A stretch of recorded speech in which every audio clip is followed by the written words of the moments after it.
Stories from Africa.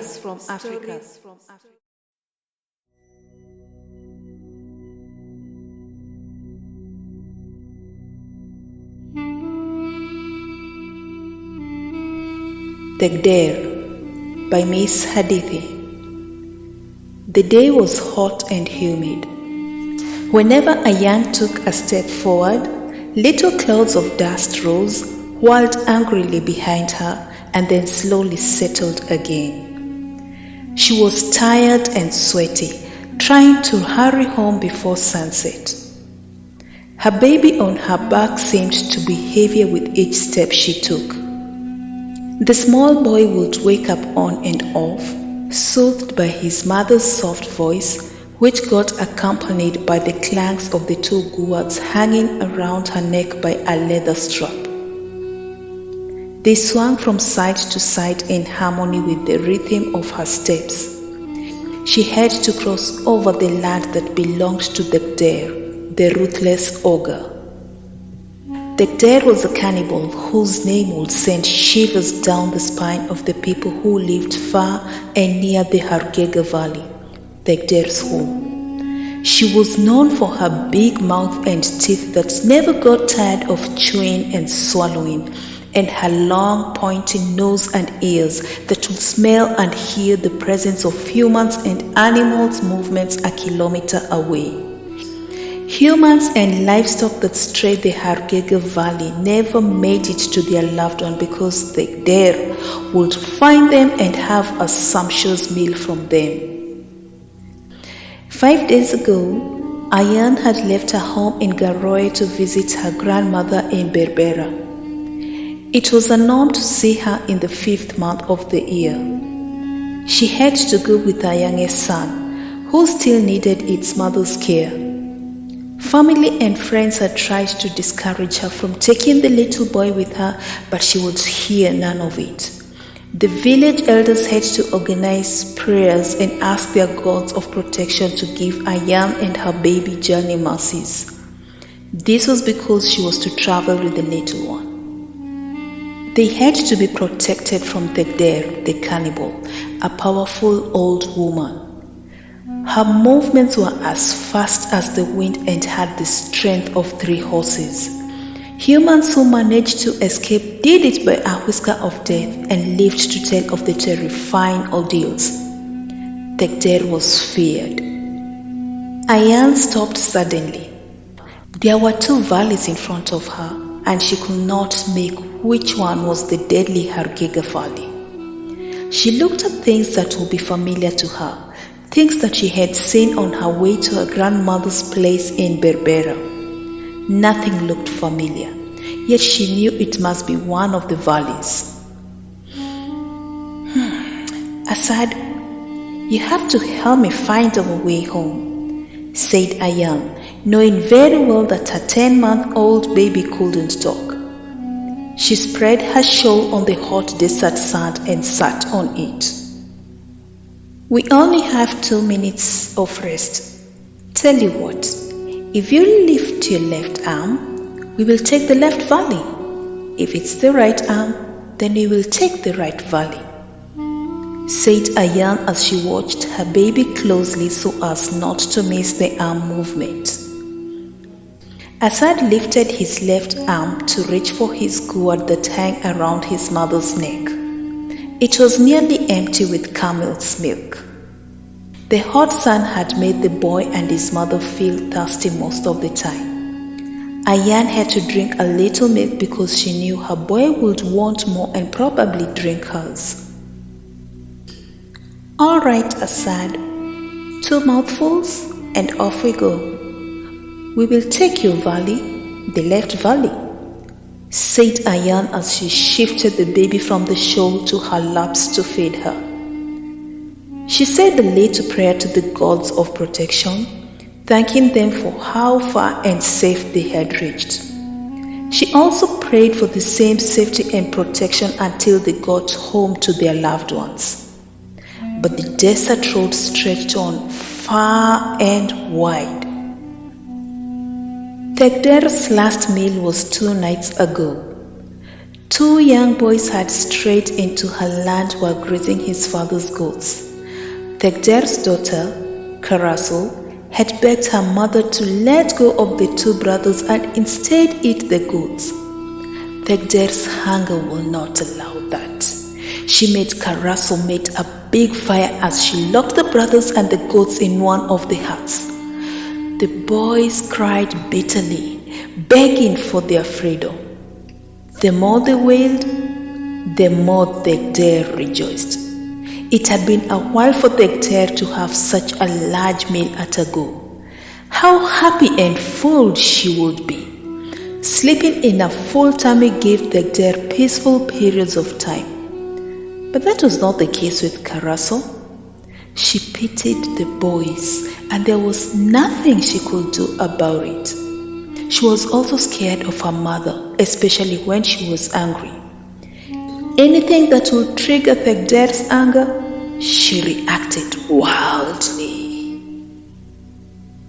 The meal was not as hearty and satisfying as Caraso would have wished. She would not eat the boy's meat, and so she kept it aside. She swore to her gods that she would punish her mother by helping the next person who strays into her mother's valley of death. The boy's cries haunted Caraso day and night, and she believed that assisting a human to escape from her mother's jaw of death would bring back her inner peace. Asaad enjoyed being carried on his mother's back. He enjoyed seeing the spirals of the desert winds and the birds in the air. Something afar distracted the little boy, and his course stopped. His eyes fixed on something for some minutes, and Ayaan noticed her son's silence. "Now what is it? Are you hungry again?" asked the concerned mother. Asaad stretched his left arm at the side of his mother's face and pointed at something.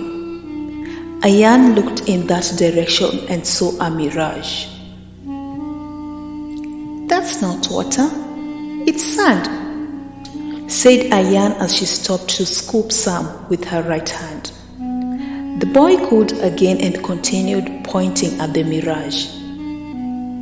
"Wait till we get near it and you will see it is just sand like this," she responded as she slowly let the sand flow off her hand. She quickened her springy steps towards the mirage. After a while, she noticed that it was not a mirage but the top of a hut. Some excitement got into her because she would finally refill their gourds. She half ran, half walked towards the hut. Maybe its owner would let them rest for a night there and show her the direction to Garoe, her home. Caraso had decided to keep herself busy sweeping the homestead while humming to a song she had composed. She would at times turn straight to look at the hawks in the sky. They kept increasing in number while flying in circles. It was not usual for these birds to fly in circles at one place unless they had spotted something. Caraso strained her eyes to see if there was an animal on the ground where the birds were flying above it. She spotted a shadowy figure. The wind blew the sand in that direction and made Caraso unable to tell whether it was a human or an animal. She sat down and waited for the dust to settle down. The silhouette seemed to be approaching her mother's hut, and Caraso silently prayed that it wasn't another human. She was not ready to hear another soul crying for its life. After a while, Caraso was able to identify the figure to that of a person with something on its back. "Oh no, that is a woman with a baby," Caraso told herself as she felt her heart sink. She had to save them before her mother woke up. The only place she could hide them was in the other hut that Dhegdeer used to lock up her prey. Caraso's worries increased because of the baby. She did not know if the woman would shush her baby not to cry or coo loudly. Caraso had to think fast about how to save the two. For Dhegdeer not to smell them with her super nose, Caraso thought of a way to stop the human's scent. She lit a fire outside Dhegdeer's hut and went to get some Muqmad from the kitchen. She had to deep fry the food to stop the mother and the child scent. Ayaan was happy. The smell of Muqmad in the air was heavenly. She knew that the host had spotted them and decided to prepare a meal. A figure would dash in and out of one of the huts and sometimes stop as if to stare at them. Asaad, see how the smoke is rising in the air calmly.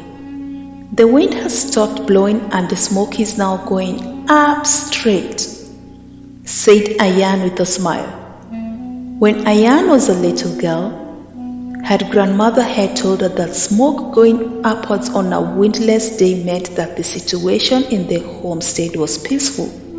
The gods of love and peace would fight off any danger that would be looming there.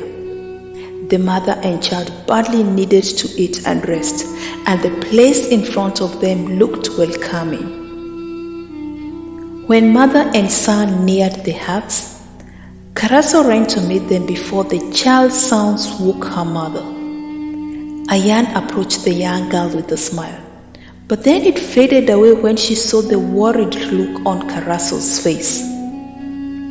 I know you're tired and hungry, but I need to hide it before Dhegdeer hears you. She's my mother and a very evil one, said a worried Caraso.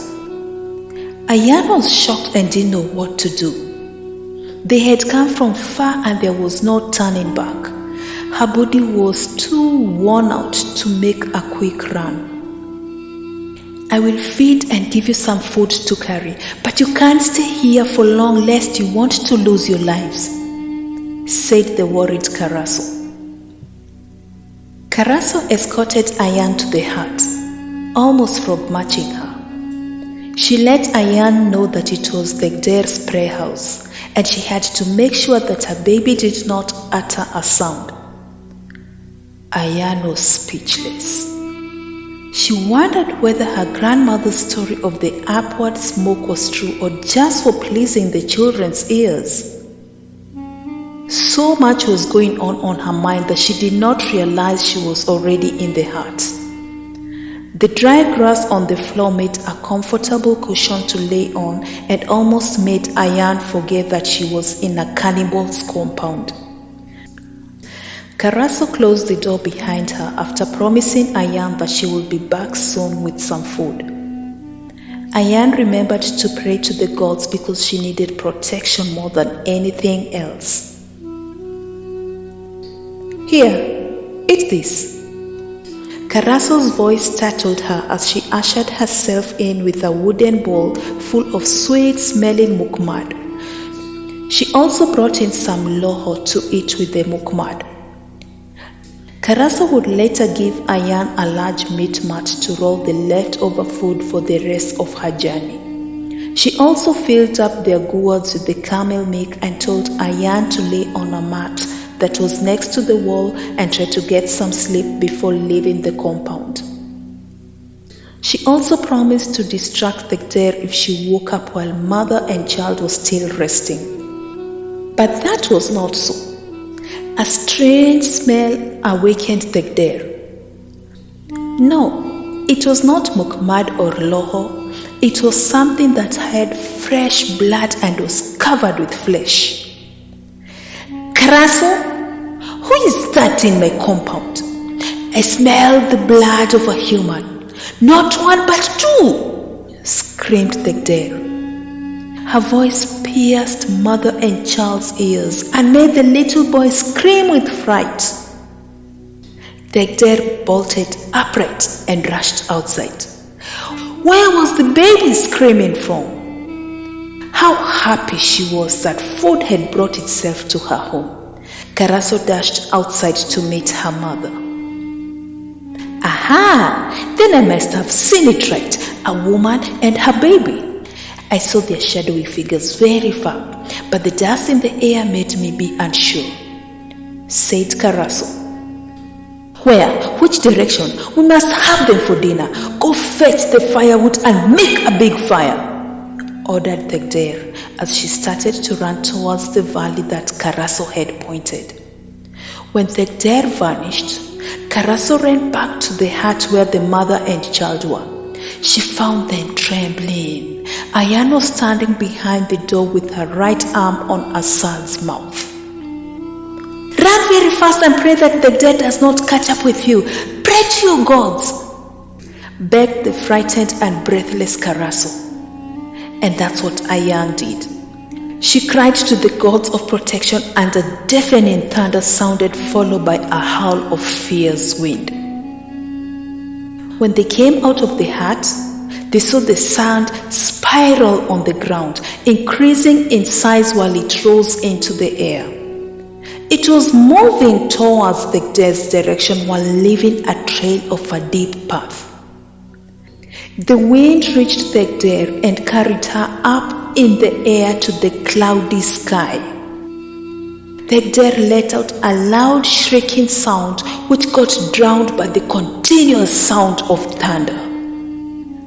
Caraso and Ayaan ran very fast. The scared boy clung tightly onto his mother's back. The two ladies stopped running as soon as it became all quiet. Then huge drops of brown rain started coming down from the sky. Never had they seen brown rain that lasted for a few minutes. The whirlwind had formed a purple cloud and then disappeared into the air. It was a scary sight and yet peaceful. Then they shifted their eyes from the sky and looked ahead. They saw groups of people emerging from other sides of the valleys.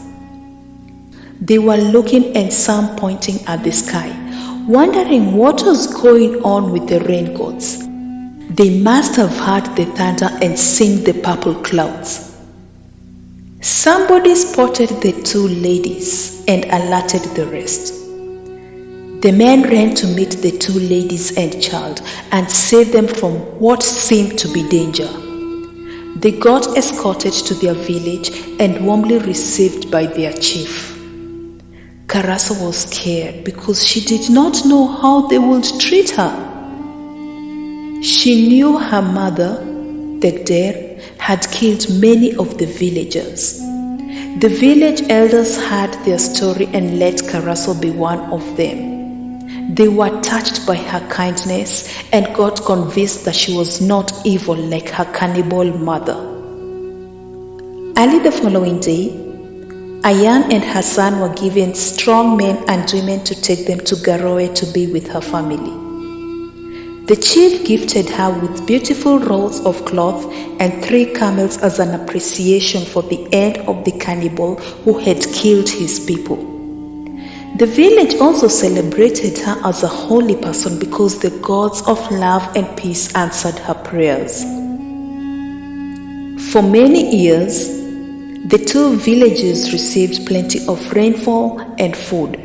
They harvested large amounts of farm produce and their livestock got strong and tripled their produce. The story of Ayaan spread far and wide, and many people traveled to Garowe to see, know, and thank her. Caraso got married and lived happily with her family. And so did everybody, because Dhegdeer was no more to take away their lives. The end.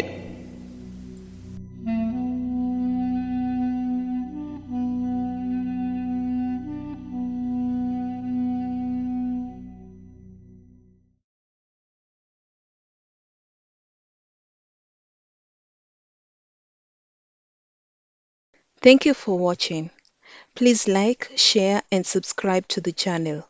Do not forget to hit the notification button for an alert of a new story.